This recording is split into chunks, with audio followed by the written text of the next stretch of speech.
इस स्कूल की प्रेम कहानी को याद करने के बाद मेरे दिल हलचल होने लगता है। यह प्रेम कहानी मेरी खुद की कहानी है। चलिए जानते हैं।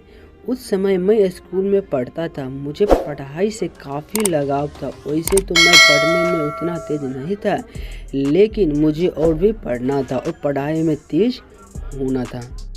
जब मैं नई कक्षा में गया तो मेरी कक्षा में एक लड़की आ गई।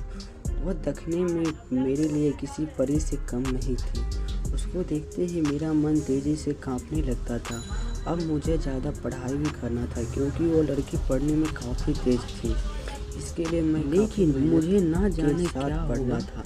मुझे कुछ समझ में नहीं आ रहा था। सारा दिन और सारी रात मैं उसके बारे में सोचता करता था।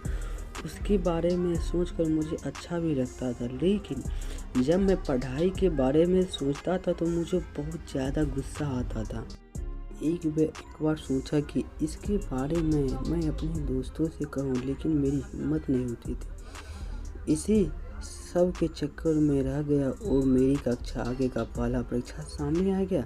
मेरी तैयारी कुछ भी नहीं हुई थी। जब मैं परीक्षा के लिए अपनी कक्षा में गया तो मुझे खुद पर काफ़ी गुस्सा आ रहा था। तभी मैं क्या देखता हूँ कि लड़की मेरी ओर आ रही थी।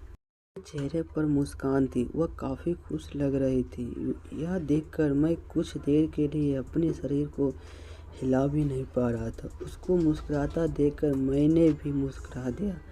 तब तक मेरे पास आकर बोली, कैसे हो तुम? तो अपनी कक्षा के टॉपर हो। हर टीचर तुम्हारी तारीफ करते हैं। मैं बहुत दिन से तुमसे मिलना चाहती थी, लेकिन नहीं मिल पा रही थी। परीक्षा का तैयारी करना था। तुम तो परीक्षा के लिए तैयार ही होंगे। मैं धीरे धीरे कहा, हाँ मैं परीक्षा के लिए तैयार हूँ। इस पर उस लड़की ने कहा, बहुत ही अच्छा। इसके बाद वो आगे अपनी सहेली के पास चले गए। मैं बस देखता रह गया। अब परीक्षा के लिए प्रश्न पत्र मिला। मुझे उस प्रश्न पत्र में कुछ भी समझ नहीं आ रहा था। बस मैं उसकी लड़की के बारे में सोच रहा था। इसी तरह से परीक्षा का आधा समय बीत गया। तभी मुझे एक आवाज़ सुनने को मिला। अब आवाज़ मेरे पीछे भी आ रहा था। जब मैं पीछे देखा तो वो लड़की ज़मीन पर नहीं बल्कि आसमान की सैर कर रहा था। उसने बड़ी ही धीरे से मेरा नाम लेकर कहा, पेपर नहीं देना है क्या?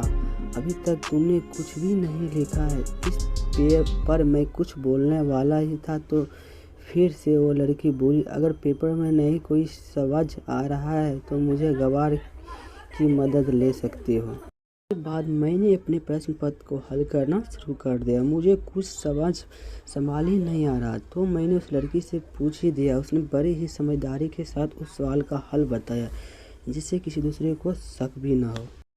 इसके बाद मेरे कान में एक और आवाज़ आई। वो आवाज़ घंटी की थी। यह घंटी परीक्षा के समय का खत्म होने पर बज रही थी। हम दोनों ने अपनी हल किए हुए पेपर को जमा किया और कक्षा से बाहर आ गया।